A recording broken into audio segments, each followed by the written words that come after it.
welcome to the Flare Up Show. I'm really excited for our guest today, and I want him to do most of the talking. So, special guest, tell us who you are, what you're known for, and what's your area of expertise.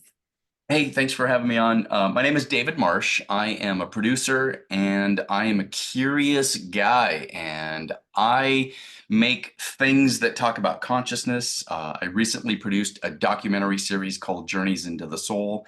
Mhm. And through this process, I myself have become a person that does hypnotherapy sessions for people. So I'm really interested in what comes up for us on the inside, and I'm convinced the answers are within.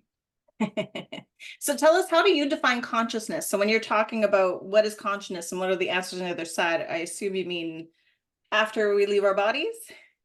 So I think there's a lot of different ideas. I think panpsychism is kind of the idea that everything has consciousness to it, whether it's rocks or plants or people or animals. The more I get into this paradigm away from the other narrative into a new inclusive narrative, I think everything has some level of consciousness to it. I think that's what this thing is. I think it's consciousness experiencing itself. We can get into different esoterics, we can get into different ideas, and somehow there's this game or this thing that's going on here that we're all a part of. I've had a lot of experiences that have informed me along the way and given me the ideas that I have now. And just briefly, I came from a Christian narrative that said you got one life, don't mess it up, or you go to hell. And at some point in my life, Comforting. Isn't that yeah, comforting? Yeah. yeah, I had to deconstruct from that, and I had to find a better narrative. So that's the path that I've been on.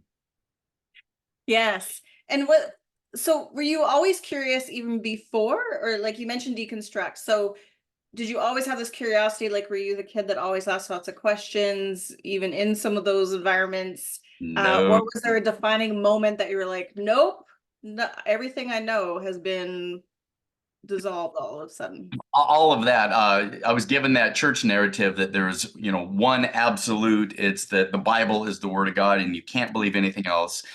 There's the devil trying to trick you. There's the world trying to lead you astray, and then there's your own flesh, this sinful body that we have. So you'd have got three things against you at the onset, and guess what? You're born with sin, so there's nothing you did, but you're already bad. So it's this unworthy narrative. Um, and that's a pervasive mindset in many of these religious mindsets.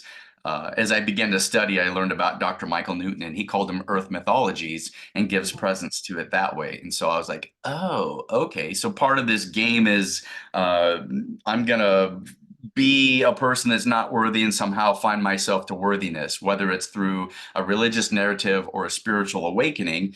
I had a spiritual awakening in 2015. I heard a podcast.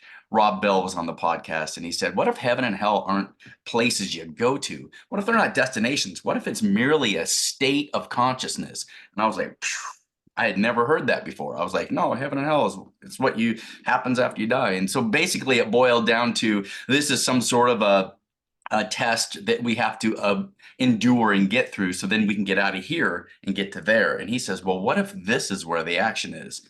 That changed everything for me. It set me on a new pathway of discovery. Well, who am I? What is this whole thing about? Yes, I had a similar, well, similar but not super similar. So I had one half of my family was very, they were Mennonites, so very sort of conservative, almost like the Amish in the US, right? So, and then the other half was Anglican, but my dad was an atheist. And I always like to joke, oh, when you die, we're going to say all dressed up, nowhere to go. And, but, but what sort of came to mind for me, I guess I guess when I had children and I was kind of like, is this real? Like this new life sort of came with new thoughts. And I thought, what if heaven and hell were actually what we create here? Like, what if we're supposed to act a certain way because it actually makes heaven like being loving and kinding and generous and curious rather than afraid and uncertain of everything. Having the faith would mean just living with the uncertainty of daily life rather than assuming we have to be perfect in order to land in the next spot. So I find this really, really interesting.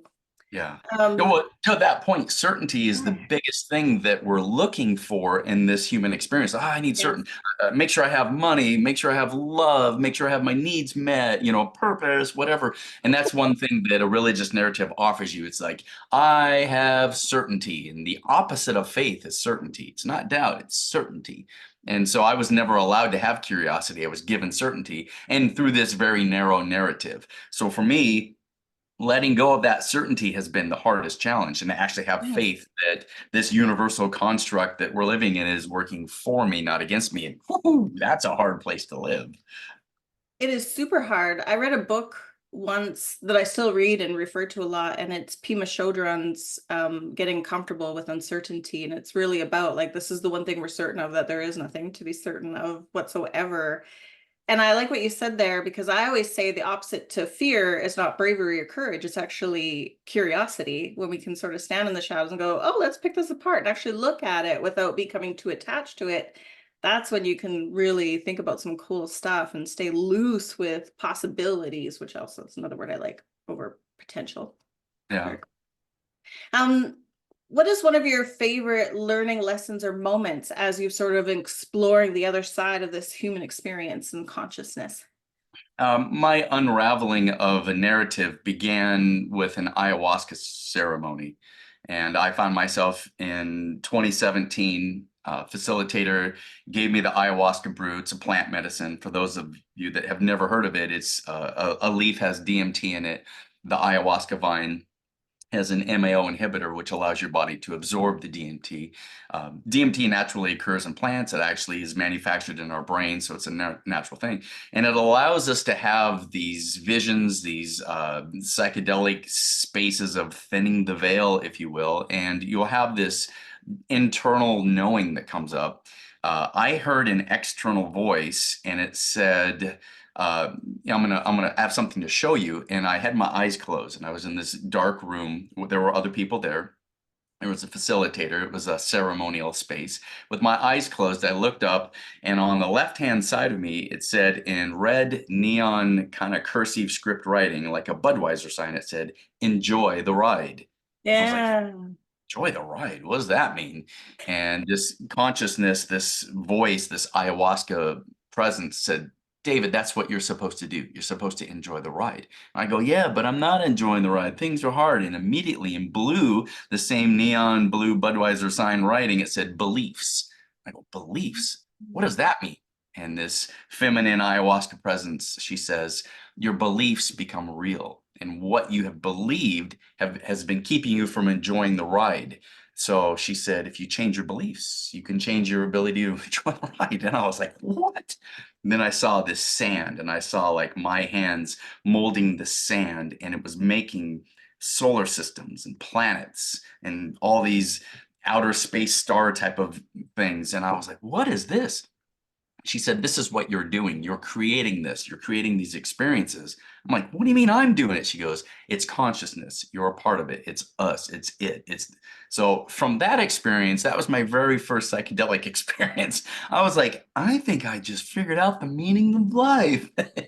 So, so that was a game changer for me. So I'm Yeah. like, okay, enjoy the ride. That's a great narrative. I think we should be here to enjoy ourselves, and our belief systems, whatever they may be, get us caught in. There's not enough money. I can't be loved. Whatever those narratives are, those paradigms. So I've been in a search for myself to have those questions answered, and now I'm in a space where I'm helping other people answer those questions.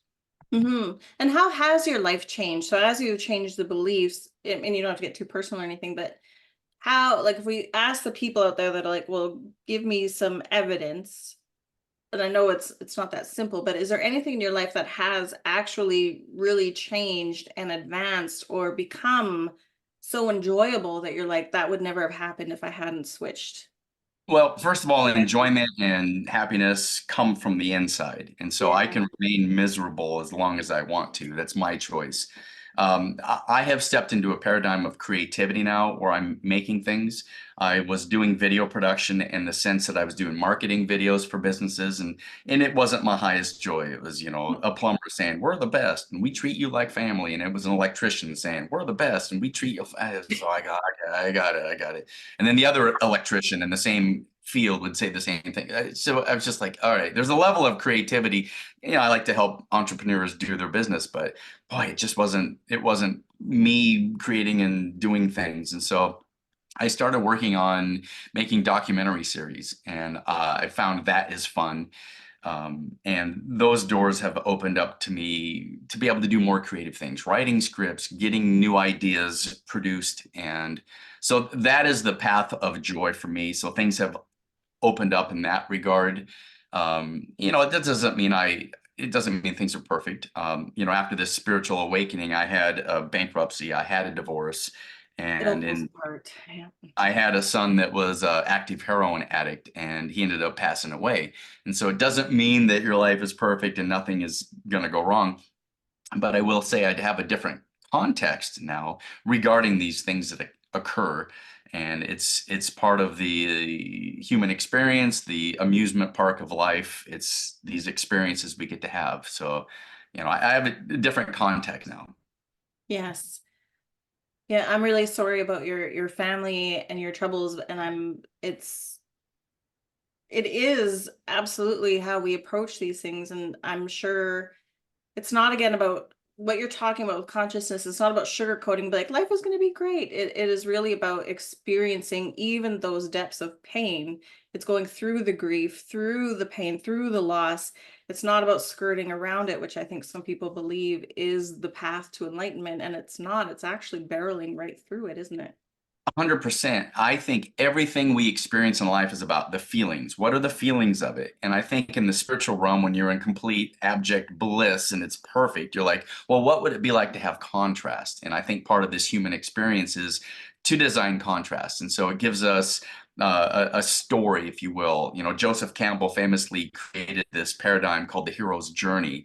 And in it, you have a character, a person, and this person wants something, but there's an obstacle, and that's all great story. The character wants something, they have an obstacle. Well, how do they get the thing they want? They go through the hero's journey. In the end, they're changed and they come back with new information, but they're different now. And I think that storyline is what human beings have been doing and creating for centuries, for millennia. And every great tradition, whether it's cultural, spiritual, religious, it's giving us this paradigm. And I think we are our main character in our own story. So when I contextualize everything like that, it takes the pressure off. I got to be perfect. I have to get it right. Certainly, I don't want to mess it up and go to hell. So now I get to view life as, a movie, a video game, an amusement park, whatever the thing that you would call it. It takes the pressure off to be perfect at this point. Yes, yes. I just want to go back to what you said too about being creative. I think that is really remarkable evidence that your perspectives and sort of embracing the human experience has changed your life physically, because now you get to spend it doing something that fills you with joy and purpose, right? Creativity is a food that we all need to fill. We fill it in different ways. But you have found a way. And I think there's a lot of people out there that maybe even aren't on that consciousness train yet that are like, if I could only just live a life doing what I love.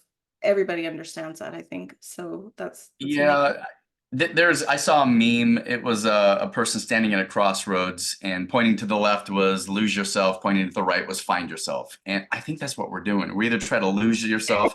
Some people are like, nope, I love my 3D life. I go to work, come home, watch TV, drink beer, and go to sleep. And I love it. Other people like me are like, who am I? What's my purpose? Yeah. What am I doing here? So I think it's part of it's the same coin. It's just what side do you want to play on? And Yes. I was told you're unworthy and you have to be saved to get to heaven. Well, what if that was just a narrative? What if that was a way to set up a paradigm? And what if now I get to go, oh, I chose to be here. I picked my parents. I picked my body. And these are the things that I've discovered through hypnotherapy experiences, these deep states Yes. of meditation. So, boy, I mean, it's such there's so much joy there in discovery when you are allowed to have curiosity in life. Yes. Yes. Yes. We get to create a little movie of our own life, right? Imagine how Yeah. boring a movie would be if it was just sunshine and roses all the way through it. That's just not the way characters develop, You'd right? So, be you'd be bored. When I yeah. watch a movie, nothing ever happens and everybody's perfect and it's all happen. I'm like, oh, what's the next thing? And by the same token, if I watch a horror movie and things are scary, I'm like, I don't want to watch that. So I enjoy the action comedy drama. That's what Yeah. I I like it all. I have a dark side. I was going to ask you, there's actually a book when you talked about ayahuasca, there's actually some scholars that have written books. One is called The Sacred Mushroom. I don't know if you've heard about this, but Yeah. there's a theory, a pretty strong one, that actually a lot of religions were invented through psychedelic experience, including Christianity with mushrooms in particular. So it's really, really fascinating how that, again, it allows us to sort of let go and release the things that are in front of us. There's a book called The Sacred Mushroom and the Cross. Maybe that's the one That's you're the one I have. Yeah, that's the same one. yeah. Oh, that's hilarious. John Allegro. Yes. Yeah, he was a researcher. It's a really fascinating book. I've gotten through portions of it, and then I have to stop because Heavy. it's so dense and so science written from a PhD guy. Yeah. And Mirror Rescue wrote The Immortality Key. It's more accessible. And, he just shows you through the religious narratives, these people were more than likely tripping balls on mushrooms, having these psychedelic experiences. And, even in the Santa Claus narrative, you see the Amarita whatever you see the red mushroom with the white polka dots, Santa Yeah. Claus. He Yeah. brings, the reindeers. Apparently, people would eat this in their urine. The psychedelics would be released. The reindeers would eat the snow that had the urine, and then they'd trip balls. And there's all of these narratives. I'm not great at describing it, but certainly when I've done Google searches and YouTube videos, I've been like, yeah, I think mushrooms informed people like, I am God. And they're like, wait, there is a God. And then somehow humans control it to where like, well, if you do what I say, then you can have the keys to the kingdom. And so I think that's how Yes. all that stuff got started. Yes. Yes, I was really fortunate to have a very contemporary progressive pastor when I sort of started involving in some organized religion back in the day. I'm not super involved anymore, but he would hold up the Bible and he'd be like, just so you know, this book is bonkers. Like it is nuts. And you have to have faith in order to get through it. And I'm like, I love this honesty. It is so refreshing. Um, so tell us about your series on Amazon. What led you to creating that show, and what do you hope people gain from it, or learn from it, or experience with it? Yeah, I like to say the two things that saved my soul were ayahuasca and hypnotherapy. And, a lot of people have created documentaries, have gone to the Amazon, they've had these psychedelic experiences, it's changed their lives. But, it's not something that the United States looks favorably on when you try to search for the wisdom and meaning of life through psychedelics. They're like, oh, you can't do that. We're going to make it illegal. So I didn't really want to get involved in something where I had to skirt around legalities. So my next option and joy source of creativity and curiosity has been hypnotherapy sessions. And you simply get into a space of deep relaxation. A facilitator guides you into that relaxation. And then basically they just say, what do you see? And you're like, oh, I see this. And tell me more. That's the biggest thing. Tell me more about that. They're not doing anything to you. They're just facilitating you have an experience. And so I was so interested in that because I've received so much information and clarity. I've seen myself in other lifetimes. I've seen myself in different dimensions. I've seen myself getting clarity and wisdom from spirit guides. And I'm like, what? And it was all coming from within me. It wasn't somebody saying something to me. I have friends that are in mediumship or psychic abilities, and they'll say, Dave, I see this, and this is, predictive thing will happen. And honestly, none of it ever came true. It never worked. And even predictive horoscopes, today this will happen for you. It never happens. And so instead of being angry and bitter, I go, well, maybe that helps some people on their journey. But when I see something come up within me and I have that experience viscerally, I'm like, oh, okay, now that's something I can trust. And, as the thing in ayahuasca that came up within me, nobody, no human said that to me. It was something either within me or however that veil was crossed. In hypnotherapy, an example is in 2017, a few months after that ayahuasca, I had a hypnotherapy experience, and I saw my firstborn son as a white light with a leather jacket on, riding a Harley Davidson, and he was far away going to different soul groups. And suddenly he turned around and he's right in front of me, and I said, "What are you doing?" He said, "I'm looking for someone that has enough courage to be my father in my next lifetime because I need a difficult, hard journey." And I go, oh, okay, I have enough courage. With that information, I lived the next few years with him going through addictions. And I was like, okay, whatever his problems are, whether he's experiencing homelessness, whether he comes back, he's experiencing addiction, whether he goes into the mental institution, he finds clarity, he finds meaning, and then he's clean and he's got a job, and then he relapses, all of these processes. I'm like, okay, I have enough courage to do this. He did have an overdose. I did CPR. I got him to come back, and one session, he was in the hospital, he came back. And sometime later in the fall of 21, it was Thanksgiving night, we thought he was again going through the cycle of I'm clean and sober. We did find him unresponsive. We did CPR. He didn't come back.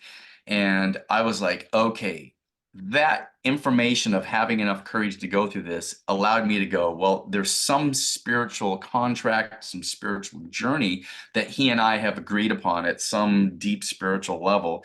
So that information, just as a follow-up to that, I was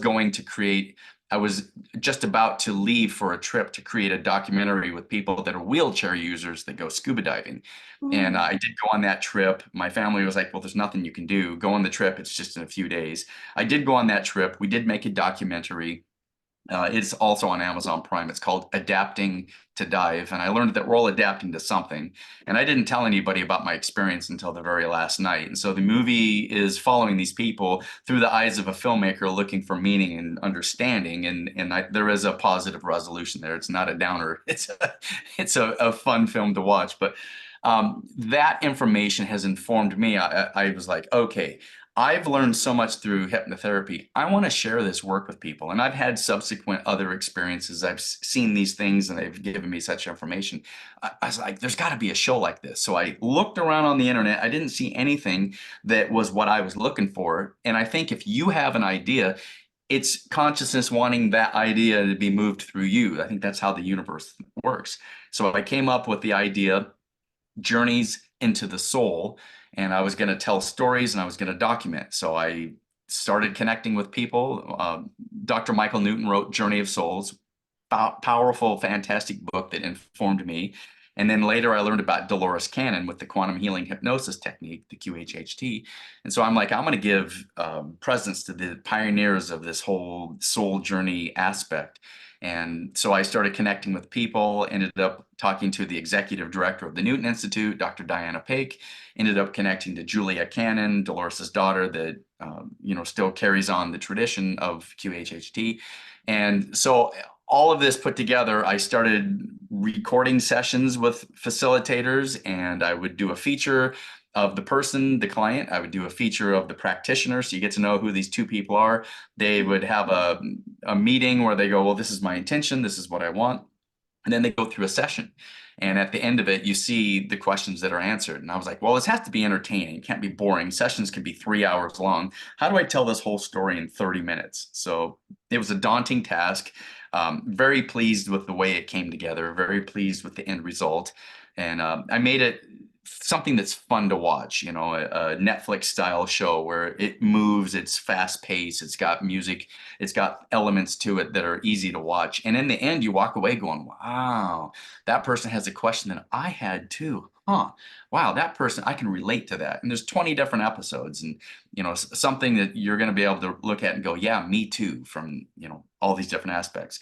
And as an independent filmmaker, I put it on this site called Film Hub, and they've put it into the universe, and Amazon has it on video on demand. And there's lots of people, there's lots of interest. Gaia TV has some interest right now, and so we'll see. Maybe there's a space to have this continue on and do more creativity with it. It's beautiful. And it's really to the point of we have this intuition inside of us, and we may not know the whole story, but you take one little step, like you get these little glimmers and you take a step towards it, and then it leads to more and more and more. And that's how you walk in faith, right? Yes, it's just that Indiana Jones paradigm where he has to take the leap of faith and step into the sky, and then puts the sand and sees the step. I think it's like that in life. What a brilliant metaphor that they came up with. I think Mhm. that's what life is about. You just have to start going, and things will unfold. And unfortunately, my craving for certainty is like, no, I want to know everything. I want to know it's sure. And the game isn't designed like that. It's like, no, that's not how it is. You got to No, just You got to step out, be curious, have faith. And if that doesn't work, maybe it's because there's another plan in store for your life.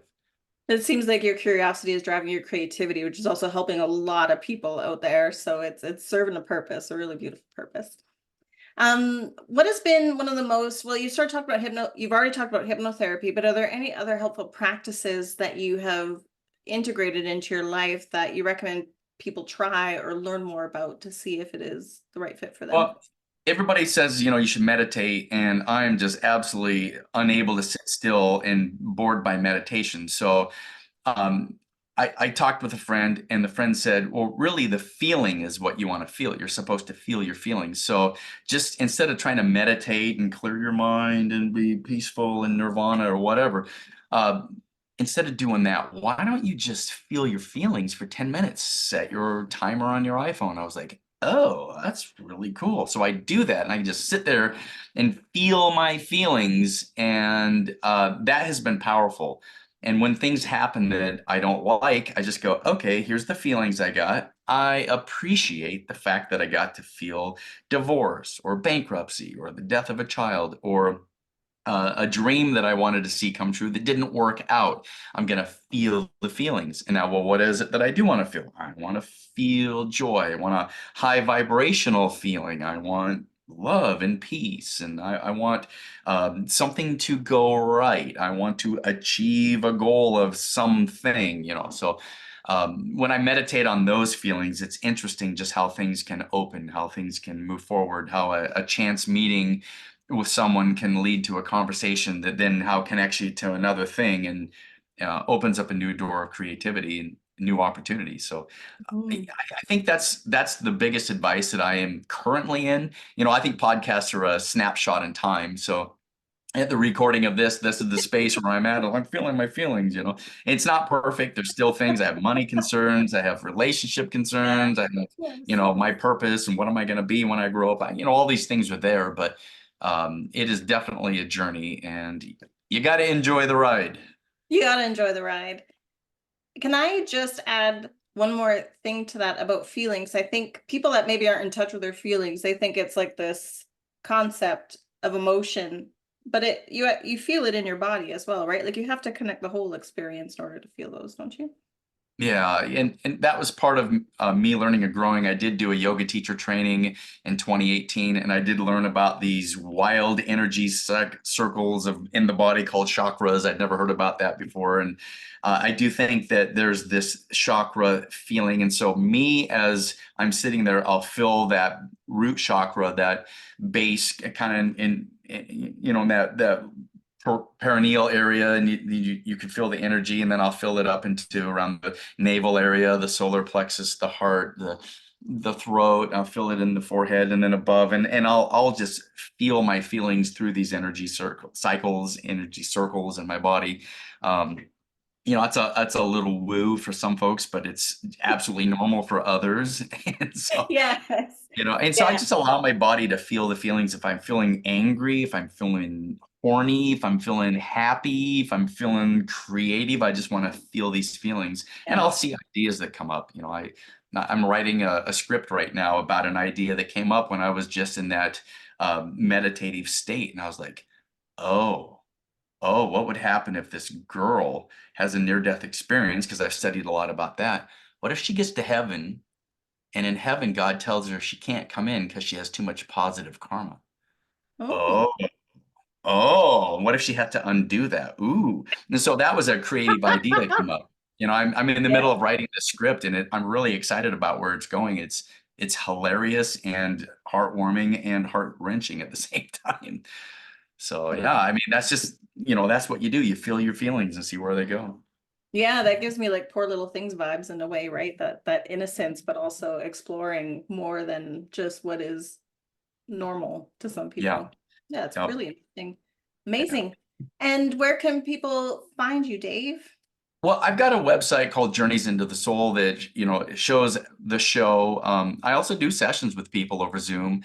souljourneywithdave.com. And, people reach out and they're like, hey, I'm having a question about purpose and relationship and, what do I do next? And I've just learned to be a facilitator to help people find their ability to tap in. I do think the answers are within. And I've studied with the Canon folks, the QHHT. I've studied with a local group in Phoenix, Arizona called the Southwest Institute for Healing Arts. And recently I've become a certified facilitator for Pete Smith, who worked with Michael Newton for years. And he does the quantum consciousness experience. And I've been having these experiences with people where they're just like, wow, I've expanded out into my magnificence. And I see other aspects of myself in different dimensional time and space. And there's information coming up with me. Wow. And I'm having these profound revelations. So for me, it's a joy space just to be able to say, tell me more. And then they have the answers within. It's brilliant work. Oh, it is brilliant. Any last words of wisdom or guidance that you might like to leave the audience with? Your feelings are valuable. They're important. Don't let them run you. They're simply an experience. And there is something you're here to do and to create. And that thing is whatever you want to create. You don't have to apply to someone else's plan for your life. You get to do your plan. So enjoy the ride. Very wise words. Thank you.